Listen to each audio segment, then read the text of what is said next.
ಮೊಟ್ಟಮೊದಲನೇದಾಗಿ ನಾನು ಅಖಿಲ ಭಾರತ ಕಾಂಗ್ರೆಸ್ ಸಮಿತಿಯ ನಮ್ಮೆಲ್ಲರ ಅಚ್ಚುಮೆಚ್ಚಿನ ನಾಯಕಿ ಸೋನಿಯಾ ಗಾಂಧಿ ಅವರು ಮತ್ತು ಕಾಂಗ್ರೆಸ್ ಪಕ್ಷದ ಅಧ್ಯಕ್ಷರಾದ ಶ್ರೀಮಾನ್ ಮಲ್ಲಿಕಾರ್ಜುನ್ ಖರ್ಗೆ ಅವರು ಮತ್ತು ನಮ್ಮೆಲ್ಲರ ಅಚ್ಚುಮೆಚ್ಚಿನ ನಾಯಕರಾಗಿರ್ತಕ್ಕಂಥ ಲೋಕಸಭೆಯ ವಿರೋಧ ಪಕ್ಷದ ನಾಯಕರಾಗಿರ್ತಕ್ಕಂಥ ರಾಹುಲ್ ಗಾಂಧಿ ಅವರಿಗೆ ಧನ್ಯವಾದಗಳನ್ನ ಅರ್ಪಿಸಕ್ಕೆ ಇಚ್ಛೆ ಬೀಳ್ತೇನೆ.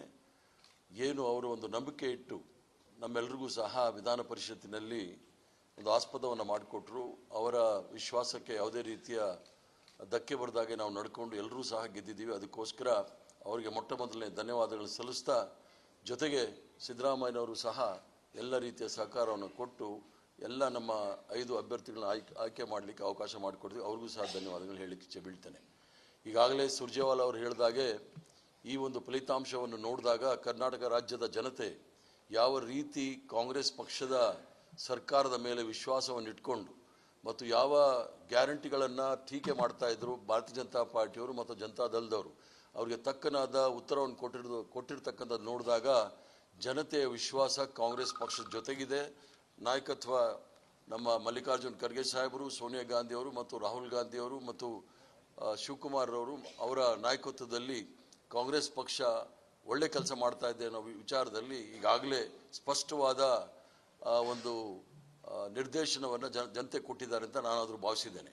ಮುಂದಿನ ದಿನಗಳಲ್ಲಿ ಭಾರತೀಯ ಜನತಾ ಪಾರ್ಟಿಯವರು ಈಗಲಾದರೂ ಸ್ವಲ್ಪ ಬುದ್ಧಿ ಕಲಿತು ಅವರ ಕುಚೋದ್ಯಗಳನ್ನೆಲ್ಲ ಬಿಟ್ಟು ಜನಸಾಮಾನ್ಯರ ಕಷ್ಟ ನೋವು ನಲಿವುಗಳಿಗೆ ಸ್ಪಂದಿಸ್ತಕ್ಕಂಥ ಕೆಲಸ ಮಾಡ್ತಾರೆ ಅಂತ ನಾನು ತಿಳ್ಕೊಂಡಿದ್ದೀನಿ. ಮತ್ತು ನಮಗೆ ಬಂದಿರತಕ್ಕಂಥ ಓಟು ನಾವು ಯಾರನ್ನೂ ಸಹ ನಮಗೆ ಓಟ್ ಕೊಡಿ ಅಂತ ಕೇಳಿರಲಿಲ್ಲ. ಆತ್ಮಸಾಕ್ಷಿಯಾಗಿ ಓಟ್ ಕೊಡಿ ಅಂತ ಹೇಳಿ, ನಿಮ್ಮ ಆತ್ಮಸಾಕ್ಷಿಯಾಗಿ ಓಟ್ ಕೊಡಿ ಅಂತ ಹೇಳಿ ಆ ಪಕ್ಷದವರೇ ಕೇಳಿದರು. ಆತ್ಮಸಾಕ್ಷಿಯಾಗಿ ನಮಗೆಲ್ಲರೂ ಸಹ ಓಟ್ ಕೊಟ್ಟಿದ್ದಾರೆ. ಅವ್ರಿಗೂ ಸಹ ಧನ್ಯವಾದಗಳನ್ನ ಹೇಳಿ, ಯಾರ್ಯಾರು ನಮಗೆಲ್ಲ ಓಟ್ ಕೊಟ್ಟಿದ್ದಾರೆ ಅವ್ರಿಗೂ ಸಹ ಧನ್ಯವಾದಗಳು ಹೇಳಿ, ತಮಗೂ ಸಹ ಧನ್ಯವಾದಗಳನ್ನ ಹೇಳಿ ಎಲ್ಲರೂ ಸಹ ಸಹಕಾರ ಕೊಟ್ರಿ. ಕರ್ನಾಟಕ ರಾಜ್ಯದ ಅದರಲ್ಲೂ ಸಹ ನಮ್ಮ ವಿಧಾನಸಭೆಯ ಸದಸ್ಯರು ಪಾಪ 2-3 ದಿವಸಗಳಿಂದ ಕಾಲ ನಿರಂತರವಾಗಿ ಸತತವಾಗಿ ಸುರ್ಜೇವಾಲಾ ಅವರ ಟ್ರೈನಿಂಗಲ್ಲಿ ತರಬೇತಿ ಕೊಟ್ಟಿದ್ರು. ಯಾವ ರೀತಿ ಓಟ್ ಹಾಕಬೇಕು, ಫಸ್ಟ್ ಪ್ರಿಫರೆನ್ಸ್, ಸೆಕೆಂಡ್ ಪ್ರಿಫರೆನ್ಸ್ ಅಂತೇಳಿ ಅದನ್ನೆಲ್ಲ ಭಾಳ ಗಂಭೀರವಾಗಿ ಪರಿಗಣಿಸಿ ರಾಷ್ಟ್ರದ ಗಂಭೀರ ಪರಿಸ್ಥಿತಿಯನ್ನು ತಿಳ್ಕೊಂಡು ಭಾಳ ಸ್ಪಷ್ಟವಾಗಿ ಅವರ ಮತವನ್ನು ಚಲಾಯಿಸಿ ಕಾಂಗ್ರೆಸ್ ಪಕ್ಷಕ್ಕೆ ಶಕ್ತಿ ತುಂಬಿದ್ದಾರೆ. ಎಲ್ರಿಗೂ ಸಹ ಧನ್ಯವಾದ ಹೇಳಿ, ತಮಗೂ ಸಹ ಧನ್ಯವಾದ ಹೇಳಿ ಮಾತು ಮುಗಿಸ್ತೇನೆ. ನಮಸ್ಕಾರ.